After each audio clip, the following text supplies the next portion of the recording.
a runner, you've probably heard your fair share of tips and tricks to make running more efficient or to reduce your risk of injury with running. And as a physical therapist, what I want to share with you today are some of the tips that I have found to be the most helpful for the patients that I work with. So these strategies really involve the body being a structure that the force can travel through in the most efficient way to reduce the risk of injury and improve the efficiency with running. So what we'll start to walk through is posture first. So what you want to think of are a few different tips and tricks. So you want to, one, have your feet facing forward. You also want to have your weight kind of in the center of your foot. So the side of your foot, the outside and the inside. Think of having equal weight between the ball of the foot on the inside and the outside. You also want to think of your knees being soft. So if they're locked out, go ahead and soften them a little bit. Your pelvis is the next cue. This one is helpful to look at maybe in front of a mirror. You might find that your pelvis is a little bit tipped forward here.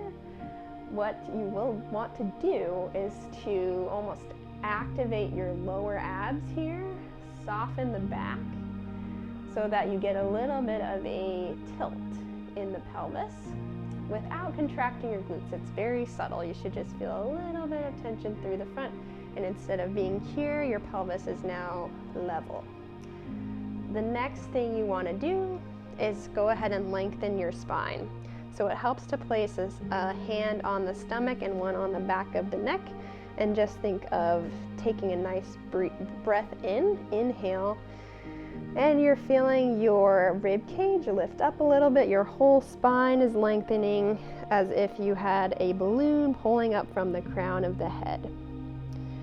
From here, go ahead and check in. If you just look down, are you able to see your shoelaces, or are your hips maybe a little bit forward, blocking your view?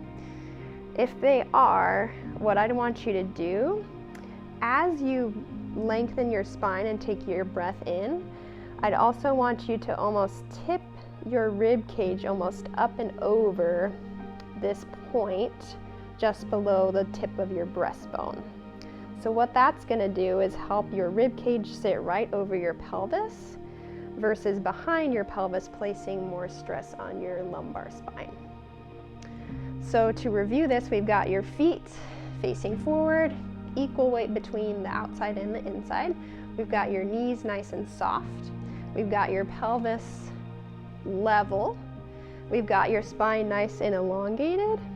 And then if necessary, you've got your rib cage just tipped a little bit forward. It might feel like you're falling forward here. If you're not used to that, your brain's kind of like, what's going on? But if you look in the mirror, have a friend check it out, you'll see you're probably pretty vertical. So that's the setup for ideal running posture. That's going to help the forces as you step through the ground translate right through the center of your body and activate all these core muscles, versus being a little bit wonky and translating more force into the knees, the ankles, and have you have more force that you have to control with muscle activation, versus just being set up and letting your body be a structure that the ground can interact with. So go ahead and try that out. It takes a little bit of time to get used to, but as you just work on it even in standing, this is a great way to start to get your running form more efficient.